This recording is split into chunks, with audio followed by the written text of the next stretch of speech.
What's up, fight fans? This is Kurt DeVille with Counterpunch Boxing News, and I have some new news concerning Bob Arum. Bob Arum states that if Whyte wants the Fury fight and stops messing around, he can get a good payday. Okay? Top-ranked CEO Bob Arum, who co-promotes the WBC heavyweight champion Tyson the Gypsy King Fury, says that a mandatory fight with Dillian Whyte can happen, but only under the conditions that Whyte is reasonable with his financial demands. According to Arum, Whyte and his handlers have rejected an offer for $5.5 million guarantee with a 25% revenue take.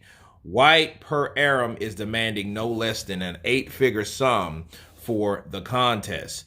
The World Boxing Council has since ordered a purse bid, which is an 80-20 split in Fury's favor based on the financial earnings of the boxer in their recent outings.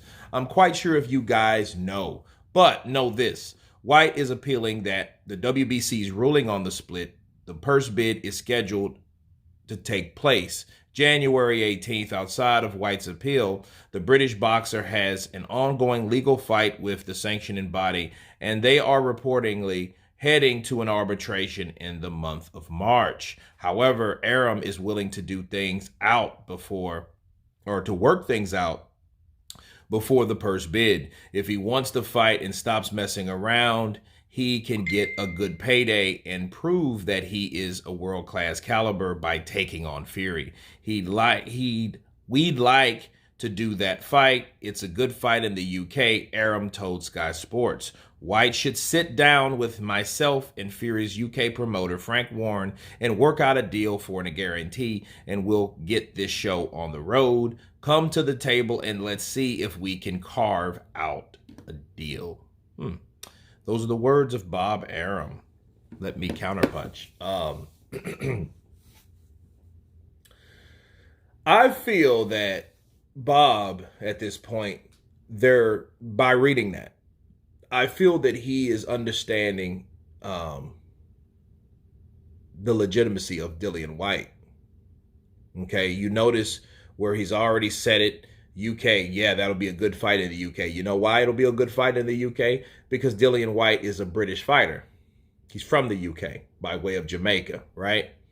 And he sells a lot of tickets. They know that. They know what he's worth. And I think it's weird for those guys to sit there and say, oh, it'll be a good fight. He can make a lot of money. Stop messing around. Come to the table. Let's make a deal. But at the same time, you acknowledge how, or the legitimacy of him, but at the same time try to look at his old, or his fight before that as a comparison to Tyson Fury's fight with Deontay Wilder. Deontay Wilder was the former WBC champion, so it's really not fair. Whereas Dillian Whyte was coming off a loss. Okay, so you know what they're trying to do. They're trying to get a lot for nothing. Okay, so they don't want to chop off that pie, and it's like, okay, well, damn, at least give a 30%. But then if that's what you're basing it on, if you're saying what the WBC has already ruled, why should Dillian Whyte come to the table anyway? He shouldn't come to the table for that. Let's work and make out a deal. Right?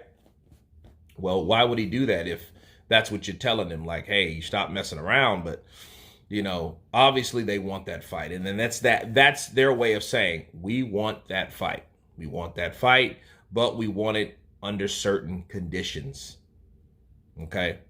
So it is what it is with these two guys. I feel that Dillian Whyte at this point, shit, he's waited how many years, so, you know, for his opportunity, so he might as well wait a couple more months.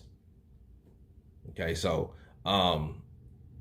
I don't know about the WBC. I think they have Tyson Fury's back before anybody, you know, other than Dillian Whyte. You know, I mean, because Dillian Whyte hasn't had a good relationship with that.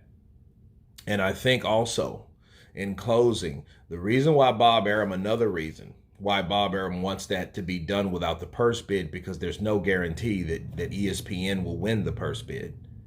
See, a lot of things are going on. Like, you know, we just heard that DAZN is trying to buy BT. If DAZN buys BT, that means Queensberry would have to deal with DAZN if they ended up buying BT. So that's a whole nother news to use. Okay, and that's something to factor in.